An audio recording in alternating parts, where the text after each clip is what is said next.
हमारी लाइफ की जो क्वालिटी है, जिसको क्वालिटी ऑफ लाइफ भी बोला जाता है, वो किन किन चीज़ों पर डिपेंड करती है। हमारी सिचुएशन पर, हमारे पास कितना पैसा है उस पर, हमारे रिलेशनशिप पर या हमारी सोच पर। लेकिन एक और भी चीज़ है अगर हम ध्यान से देखें जो सबसे पहले आती है, और वो है एनर्जी, ऊर्जा। सारा खेल एनर्जी का है। आप दिन भर जो फील करते हो, जो सोचते हो, जो डिसीजन लेते हो, वो इस बात पर डिपेंड करता है कि आपके अंदर जो एनर्जी है वो कैसे फ्लो कर रही है।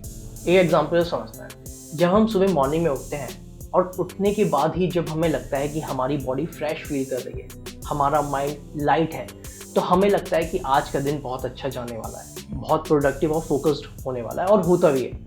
लेकिन जिस दिन हमारी बॉडी बहुत ज़्यादा थकान फील करती है, माइंड भी बहुत हैवी फील करता है, तो उस दिन कोई भी काम हमारा अच्छे से नहीं होता, हर चीज़ हमें बर्डन लगती है।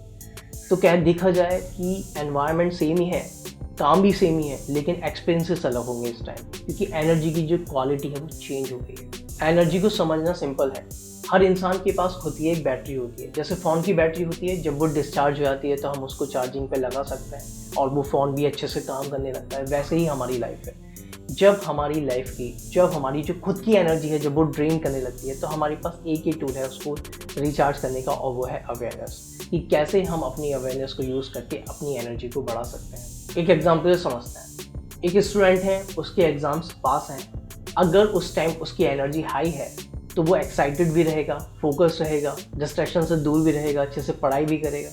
लेकिन अगर उसके अंदर गिल्ट, स्ट्रेस, डर कि एग्ज़ाम्स गलत ना हो जाए, मैं फेल ना हो जाऊँ, तो कहीं ना कहीं वो कितना भी अपना एफर्ट डाले, कितनी भी अच्छे से मेहनत करे, वो अपना बेस्ट नहीं दे पाएगा, क्योंकि उसकी एनर्जी कहीं ना कहीं लो है। एक और एग्जांपल लेते हैं। मान लीजिए आप ऑफिस से अपने घर आते हैं और आप ऑफिस की जितनी भी टेंशन है, जितना भी स्ट्रेस है, जितना भी काम है, जितना भी प्रेशर है, सब अपने साथ घर ले आते हैं। तो घर का एनवायरनमेंट कैसा होगा, खुद सोचिए।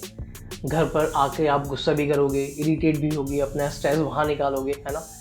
लेकिन अगर आप ऑफिस से आते हैं और सारा जितना भी प्रेशर, स्ट्रेस और हर चीज़ ऑफिस में छोड़कर आते हैं और घर पर बिल्कुल शांत मन से जाते हैं, तब वहाँ का एनवायरनमेंट कैसा होगा। तो ये डिपेंड करता है कि आपकी जो एनर्जी है वो कैसे फ्लो कर रही है, आप उसको कैसे कैरी करके ला रहे हैं अपने साथ। एक डीपर लेयर और है जिसको समझना ज़रूरी है। एनर्जी सिर्फ फिजिकल नहीं होती, एनर्जी 3 तरीके की होती है। फिजिकल एनर्जी, मेंटल एनर्जी और स्पिरिचुअल एनर्जी। फिजिकल एनर्जी जो हमें मिलती है वो हमें मिलती है खाने से, रेस्ट करने से और एक्सरसाइज से।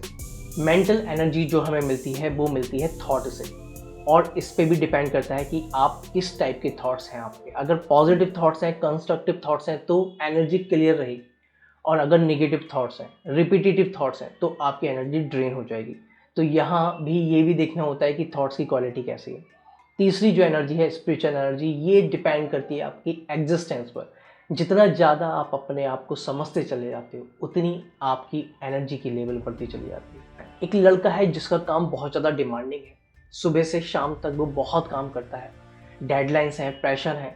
तो अगर वो यहाँ अपनी फिजिकल एनर्जी को यूज़ करेगा तो एक टाइम के बाद ड्रेन हो जाएगा।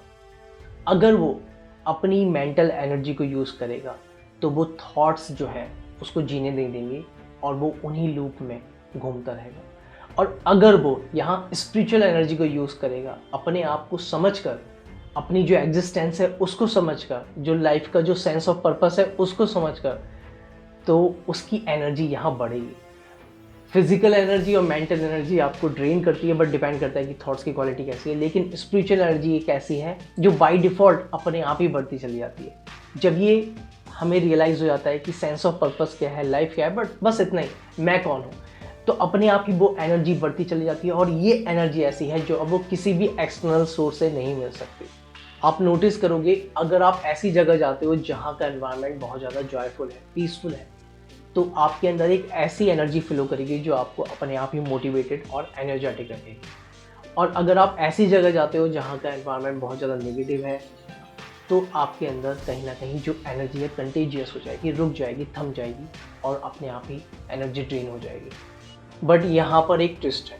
अगर आपकी खुद की एनर्जी स्ट्रांग है तो आप माहौल के इम्पैक्ट में नहीं आते। कैसा भी एनवायरनमेंट हो, कैसा भी वहाँ की एनर्जी फ्लो कर रही हो, आप उसके इम्पैक्ट में नहीं आएंगे।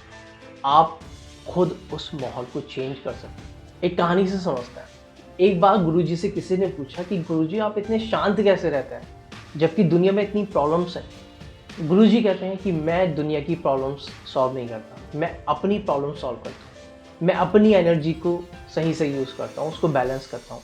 अगर मेरी एनर्जी बैलेंस है तो बाहर कितनी भी चीज़ें ख़राब हो रही हों वो अपने आप ही मैनेजेबल लगने लगेंगी।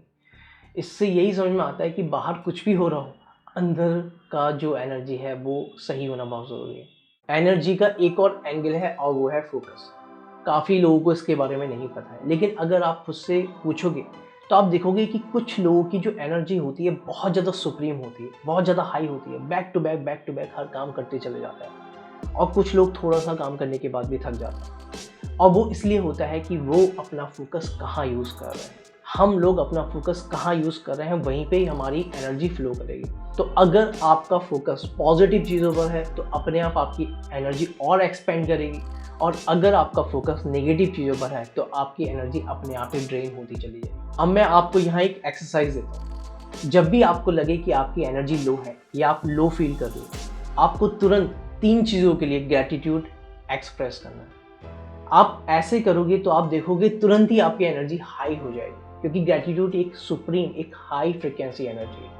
लाइफ का एक ही रूल है जो मुझे भी बहुत टाइम बाद समझ में आया, और वो ये है कि जहाँ एनर्जी वहाँ ग्रोथ। यानी कि अगर आप जहाँ पर अपनी एनर्जी को यूज़ करते हो वहाँ पर आप ग्रो होने लगते हो। और वो चीज़ कोई भी हो सकती है, आपके खुद के गोल्स हो सकते हैं, वो चीज़ देखना फिर आपकी ग्रो होने लगेगी अगर आपकी एनर्जी वहाँ पर है।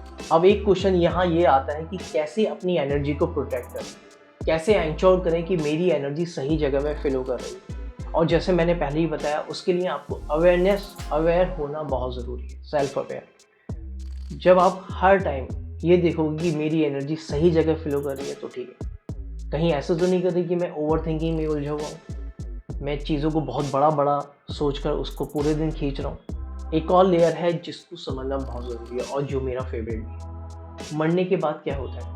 अगर आप देखोगे तो मरने के बाद बॉडी तो वहीं रह जाती है, लेकिन जो एनर्जी है वो निकल जाती है, जिसको आप आत्मा बोलो, कॉन्शियसनेस बोलो या कुछ भी। तो यानी कि हमारी जो आइडेंटिटी है, जो मैं हूँ, वो एक एनर्जी है, यानी कि हम सब एक एनर्जी से मिलकर बने हैं। तो अगर ये बात अंदर तक गहराई से समझ में आ जाती है तो हम हर मोमेंट को इतनी डेप्थ से जीने लगते हैं जो हमारी लाइफ को बदल देती है।